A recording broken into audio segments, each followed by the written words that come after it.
Hello friends art, कला, साधना ये ऐसी चीजें हैं जो कि किसी भी देश की संस्कृति को व्यक्त करती हैं और किसी भी कला से उसकी संस्कृति की पहचान होती है। फ्रेंड्स, लेकिन कला में पारंगत होना इतना आसान नहीं होता। कला में पारंगत होने के लिए व्यक्ति को पूरी तरह से उसके अंदर, कला के अंदर उतरना पड़ता है।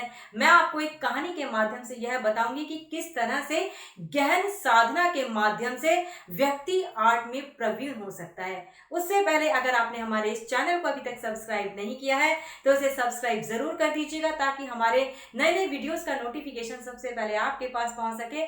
कला में साधने के लिए व्यक्ति को कितनी तपस्या करनी पड़ती है वह आपको इस कहानी के माध्यम से पता चलेगा। कोई 1500 साल पुरानी बात है। चीन के सम्राट ने यह घोषणा की कि उन्हें अपने राज्य की मोहर के लिए एक बांग देने वाले मुर्गे का चित्र चाहिए, और उन्होंने अपने शहर के, अपने देश के सारे अनुभवी चित्रकारों को आमंत्रित किया और कहा कि बांग देने वाले मुर्गे का चित्र बनाया जाए। जिसका चित्र सबसे अधिक अच्छा होगा, जिसे पसंद किया जाएगा, जिसको चुना जाएगा, उसे यहाँ पर राज चित्रकार भी बना दिया जाएगा और उसे बहुत सारा इनाम भी दिया जाएगा। घोषणा होने की देर थी, अनेकों चित्रकार वहां पर आ गए और सभी ने एक से एक बढ़िया चित्र बनाकर वहां पर रख दिए। अब हजारों चित्र थे, उनमें से बेस्ट चित्र का सिलेक्शन कैसे हो? फिर सम्राट ने अपने सबसे बूढ़े चित्रकार को बुलाया और कहा कि आप बहुत अनुभवी हैं, कृपा करके इनमें से एक ऐसा चित्र निकालिए जो कि हमारी मोहर के लिए बिल्कुल फिट बैठता हो। बूढ़े चित्रकार ने कहा, बहुत सारे चित्र हैं, इनको एक खुले आंगन में, खुले प्रांगण में लगवा दिया जाए। वहां पर जाकर मैं उन सभी चित्रों को देखूंगा और जो मुझे बेस्ट लगेगा वो मैं लाकर आपको दे दूंगा। सम्राट ने ऐसा ही कराया। उसके बाद वृद्ध चित्रकार वहां पर पहुंचे। वहां उन्होंने एक से एक बहुत सारे चित्रों को देखा। काफी देर के बाद वो बाहर निकल कर आए। सम्राट ने कहा, बताइए आपने कौन से चित्र का सिलेक्शन किया? बूढ़े चित्रकार बोले, महाराज मुझे क्षमा करें, लेकिन कोई भी चित्र इस योग्य पाया ही नहीं गया जो कि हमारी राजमोहर पर अंकित हो सके। अब महाराज आश्चर्यचकित होकर बोले, यह आप कैसी बातें कर रहे हैं? मैंने तो चित्रों को खुद देखा था, एक से एक बढ़कर खूबसूरत थे।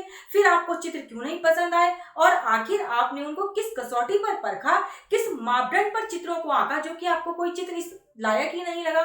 वृद्ध चित्रकार बोले, महाराज बड़ी सरल सी बात है कि मैं मुर्गे को लेकर उन चित्रों के पास गया, लेकिन मुर्गे ने किसी भी चित्र को देखकर कोई हरकत ही नहीं की। तो इस तरह से वो जो चित्र बने थे वो जीवंत ही नहीं थे, और जो जीवंत ही नहीं है वो भला राजमोहर पर कैसे अंकित हो सकता है? यह सुनकर सम्राट बोले, अगर ठीक है आप ऐसी ही बातें करते हैं तो आप उस मुर्गे का चित्र क्यों नहीं बना देते? तो वृद्ध चित्रकार बोले, क्षमा करें महाराज, मैं तो मुर्गे का चित्र नहीं बना सकता। फिर सम्राट बोले, क्यों? उस चित्र बनाने में क्या मुश्किल है? उन्होंने कहा, चित्र बनाने में तो कोई मुश्किल नहीं है, लेकिन उसके लिए मुझे 3 साल का इंतजार करना पड़ेगा और मेरी उम्र अधिक है, पता नहीं तब तक मैं जीवित भी रह पाऊं या नहीं।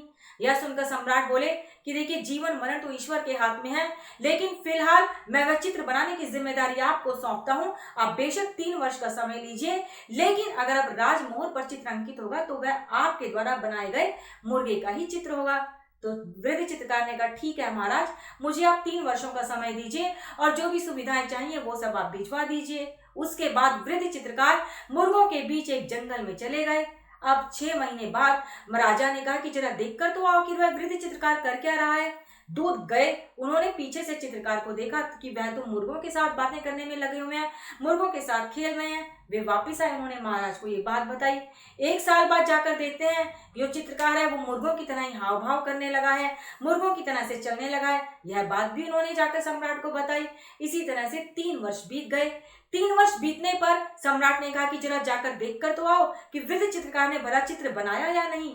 अब वे जाकर क्या देखते हैं कि जो वृद्ध चित्रकार है वो तो बिल्कुल मुर्गा बन चुका है। वो मुर्गे की तरह ही चलता है, मुर्गे की तरह से खाता है, उनकी तरह से बोलता है। यह देखकर वे वृद्ध चित्रकार को अपने साथ उठा लाए और राजमहल में प्रस्तुत कर दिया।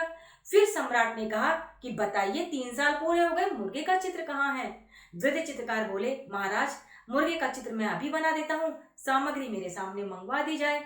अब उन्होंने सामग्री मंगवा दी सम्राट ने, और वृद्ध सम्राट ने कुछ ही देर में मुर्गे का चित्र बनाकर रख दिया।